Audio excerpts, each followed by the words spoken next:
तो जय हिंद प्यारे दोस्तों, तो वेलकम टू एलपीटीसी क्लासेज। आज पढ़ेंगे हम लोग क्या कक्षा 10 के जो चैप्टर स्टार्ट किए थे। कौन सा चैप्टर वो था? निर्देशांक ज्यामिति 7.1 कल परिचय और 7.1 का 1 नंबर हुआ था। आज 2 नंबर देख लेते हैं, ठीक है। तो 2 नंबर सवाल क्या है, लिखिए। सवाल है कि बिंदुओं 0, 0 और 36, 15 के बीच की दूरी ज्ञात करना है, ठीक है। और बताना है कि अच्छा एक और भी है इसी में ऐड, क्या अनुच्छेद 7.2 में दिए गए दो शहरों ए और बी के बीच की दूरी भी ज्ञात मतलब दूरी ज्ञात कर सकते हैं, नहीं कर सकते हैं, वही बोल रहा है, ठीक है। तो पहले देखते हैं मुख्य रूप से सवाल क्या दिया हुआ है। सवाल है आपका कि बिंदु, कौन सा बिंदु है?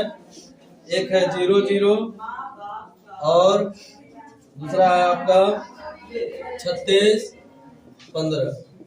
ये दोनों के बीच की दूरी क्या करना है? ज्ञात करना। तो हम लोग क्या करेंगे, ये दोनों बिंदुओं को क्या करते हैं, एक्स वाई में बदलते हैं। पहले x1, x2, y1 और y2। तो x1 क्या हो जाएगा 0 और y2 हो जाएगा 36, x2। फिर हो जाएगा ये आपका y1 0, ये हो जाएगा 15, ठीक है। निकालना क्या है बिंदुओं के बीच की दूरी। बिंदुओं के बीच की दूरी। दूरी सूत्र वही लगाएंगे। दूरी सूत्र जो है क्या है? x1 माइनस x2 का square plus y1 minus y2 का स्क्वायर, ठीक है।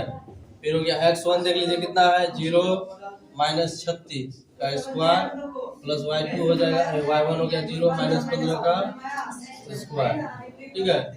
बताइए, तो 0 में 36 घटा 36 ही रहेगा, फिर 15 घटेगा तो 15 ही रहेगा, माइनस में रहेगा, माइनस में, ठीक है। तो 36 का स्क्वायर कितना हो जाएगा? 36 का स्क्वायर हो गया 1296, ठीक है।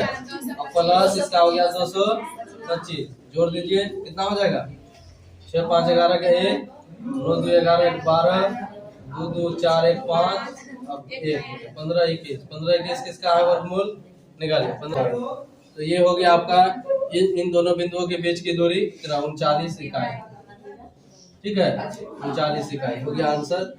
अब इसी में देख लेते हैं शहर जो बोल रहा था अनुच्छेद। तो अनुच्छेद में क्या है देखिए, इसमें जो दिया गया है अनुच्छेद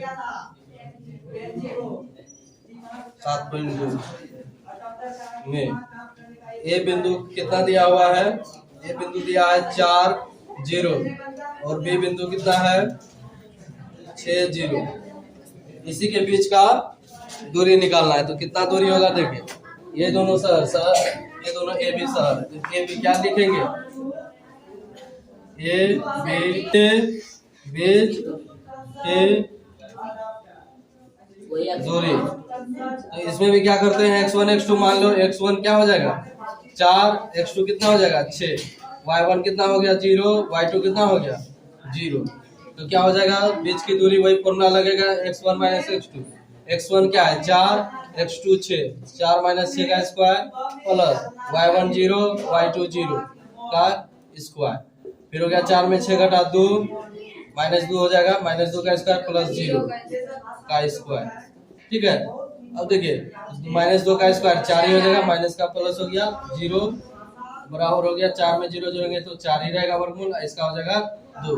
तो 2 इकाई या 2 मात्रक हो गया आपका ये दोनों शहरों के बीच का भी दूरी हो गया। चलिए उतार लीजिए इसको, ठीक है। तो मिटा दें इसको। तो देखिए 3 नंबर सवाल क्या है? सवाल है निर्धारित कीजिए कि क्या बिंदु 1 5 2 3 और -2 और -11 संरेखीय है, ठीक है। तो आपको बताना है इस सवाल में क्या निर्धारित करना है। सवाल लिख देते हैं, निर्धारित करें कि क्या बिंदु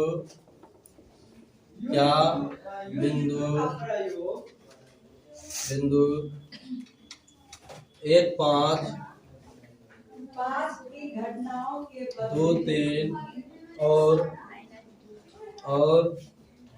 -2 -11 संरेखी है। यही सवाल है। सवाल नंबर कितना है? 3। तो देखिए, तो इसमें मुख्य रूप से 3 बिंदु दिख रहा है और तीनों बिंदु के बारे में बोल रहा है कि संरेखी। तो पहले समझते हैं कि संरेखी होता क्या क्या, तब ना सवाल बनाने में मजा आएगा। तो संरेखी क्या होता है, जब बिंदु एक ही लाइन में हो, यानी एक ही रेखा में हो, उसे क्या कहेंगे, संरेखी। मतलब कि उनकी जो आएगा, यानी कि वो बिंदु एक ही लाइन में हो, यानी एक बिंदु मान लेते हैं यहाँ है, एक बिंदु यहाँ है, एक बिंदु इस जगह पे, मतलब एक ही लाइन में वो रेखा, क्या वो जो बिंदु है एक लाइन तैयार कर रहा है। क्या कर रहा है, एक लाइन तैयार कर रहा है। मतलब अलग अलग जगह में रहेगा तो वो लाइन तैयार करेगा, इसको लाइन कहेंगे, रेखा लाइन कह सकते हैं, ठीक है। तो ये जो है, ये तीनों बिंदु एक रेखा तैयार कर रहा है, बस इसी को आपको क्या करना है, निर्धारित कर लेना है। तो निर्धारित करने का तरीका क्या है कि तीनों बिंदु को मान लेंगे, ठीक है। मान लेते पहला बिंदु की जगह क्या है, 1 5 है, दूसरा जगह है आपका 2 3 है, और तीसरा क्या है, -2 -11 है। और इसका मान लेते हैं A B और C मान लेते हैं, A बिंदु B और C। तो इसको कैसे हम संरेखी कहेंगे, ये 3 बिंदु है A B C। तो ये जो है कि क्या करेंगे हम लोग, तो ये संरेखी मतलब एक रेखा में तभी होगा जब A B और B C, यानी A B और B C के बीच की दूरी का योग किसके बराबर होगा, AC के बराबर, यानी इसकी बीच की दूरी और इसके बीच की दूरी, यानी AB और BC के बीच की दूरी, AC के बीच की दूरी, यहाँ से यहाँ तक की दूरी आ जाए तो ये क्या हो जाएगा, यानी ये इसके बराबर। जैसे मान लेते हैं कि इसका मान हो गया 2, इसका मान हो गया 3, इसका हो गया 5, तो 2 3 कितना हो गया 5 बराबर 5, तो बराबर में आ गया। तो लिख देंगे ये बिंदु में संरेखी है, ये बिंदु में संरेखी। यदि नहीं आएगा तो संरेखी नहीं है, नहीं आया तो क्या करेंगे, संरेखी नहीं। तो देख लेते हैं इसमें कि क्या होता है, ठीक है, इस रूप में है या नहीं।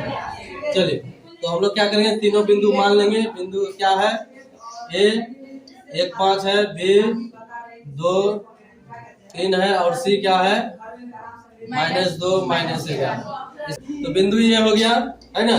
तो हम पहले क्या करेंगे, AB के लिए क्या करेंगे, AB में पहले AB में देखते हैं कि x1 x2 क्या होता है।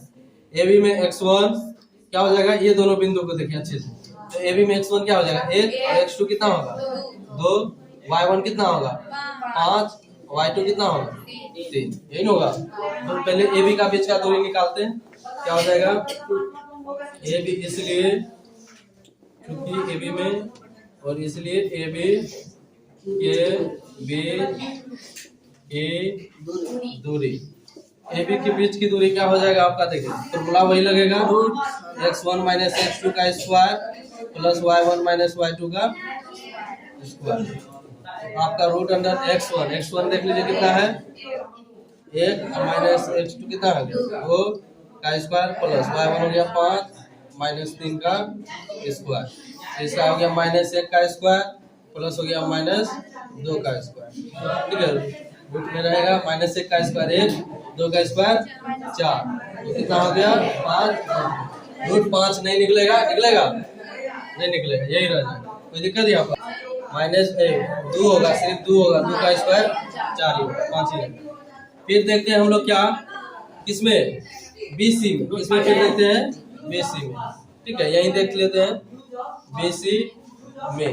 तो BC में देखिए क्या हो जाएगा, BC में x1 x2, पहले देखिए x1 x2, ये दोनों में x1 2 हो जाएगा, और ये हो जाएगा -2, y1 कितना हो जाएगा 3, और हो गया y2 -11, ठीक है। आगे देखिए, तो इसका बीच का दूरी निकालते हैं, बीच का दूरी क्या होगा, इसका फॉर्मूला वही लगेगा, x1 - x2। तो x1 कितना है, ये 2 है, और माइनस है क्या -2, तो माइनस क्या हो जाएगा +2 का स्क्वायर, प्लस हो जाएगा क्या, y1 कितना है 3, माइनस है तो माइनस प्लस 11 का स्क्वायर हो गया। फिर देखिए कितना हो जाएगा 2 2 4 का स्क्वायर, प्लस 3 11 कितना हो गया 14 का स्क्वायर, 4 का स्क्वायर 16, 14 का 196। तो क्या हो जाएगा, ये पर जोड़ दीजिए इसको, 6 6 12 का 6 6 12 का 2, और हो गया 9 1 10 1 11, और ये 212 यदि निकलता है गुणन कर लीजिए तो 212, 2 से 10 गुना 20, 6 गुना 12, 2 से 5 गुना 10, 3 गुना 6, कटेगा नहीं होगा। ये 2 रूट कितना हो गया 53, यही हो गया। 2√53 और बच क्या गया ए बी हो गया, बी सी हो गया, बचा गया ए सी बड़ा वाला दूरी। तो लिखेंगे ए सी में देख लेंगे x1 कितना है, ए सी यानी ये दोनों बिंदु को देखो गौर से, x1 कितना हो जाएगा 1, x2 कितना हो जाएगा नीचे वाला -2, फिर हो जाएगा x2 कितना हो जाएगा, y1 कितना हो जाएगा 5 और y2 कितना हो जाएगा -11। ये दोनों में देखना है, पहले देखिए ए बी, बी सी, फिर ए सी, ठीक है। तो देखिए यहाँ तो लिखेंगे क्या, तो बीच की दूरी, तो बीच की दूरी देखिए क्या होगा, तो बीच की दूरी हो जाएगा, वही फॉर्मूला लगेगा बीच की दूरी का, ये वाला फॉर्मूला। x1 क्या हो जाएगा ए माइनस माइनस क्या हो जाएगा प्लस का स्क्वायर, प्लस 2 का स्क्वायर हो गया, और फिर हो गया यहाँ पर कितना 5 माइनस माइनस प्लस 11 का स्क्वायर, 1 2 3 का स्क्वायर, 5 11 16 का स्क्वायर, ठीक है। तो हो गया 3 का स्क्वायर कितना 9, अच्छा 16 का 256 कितना हो गया 56 9 65 265 इसको कटाइए तो 265 क्या हो जाएगा, 2 से तो नहीं 5 से कटेगा डायरेक्ट, जब 3 से भी कर रहा है 3 से कटा तो कितना हो जाएगा 8 3 24 5 3 15, 3 से कटेगा नहीं कटेगा, 5 से कटेगा डायरेक्ट 17 बार। तो इसका कोई गुणनखंड कोई जोड़ा नहीं है, वही रह जाएगा, ठीक है। तो ये बीच का दूरी कितना 265 आ गया। तो अब चेकिंग कैसे करेंगे समरेखी है कि नहीं है, तो हम लोग क्या करते हैं इस पे बैठा दें क्या, चूंकि है ना यहाँ लिखेंगे A B plus B C बराबर ए सी है या नहीं है, नहीं होगा तो इक्वल नोट कर देंगे। तो देखिए ए बी का मान क्या आ गया है √5 अब प्लस क्या हो गया बी सी कितना है 2√53 है, 2√53 है, इसका हो गया 265। अब देखिए ये इसमें भी जुड़ के इतना कभी आएगा, इसमें तो पहली बात ये तो कुछ जुटेगा नहीं, कब जुटता है जैसे √5 वाले के साथ जुटेगा, √53 है जुटेगा मुश्किल है। तो ये दोनों इसके बराबर नहीं है, इक्वल क्या कर देंगे नोट और लिख देंगे क्या, ये बिंदुएं संरेखी नहीं है, ठीक है। आंसर में यही होगा संरेखी नहीं, ठीक है। इस तरह उतार लीजिए, उतारिए, ठीक है। तो उतार लिया। आज का क्लास यहीं तक, वीडियो को लाइक करें और चैनल को सब्सक्राइब जरूर करें। धन्यवाद।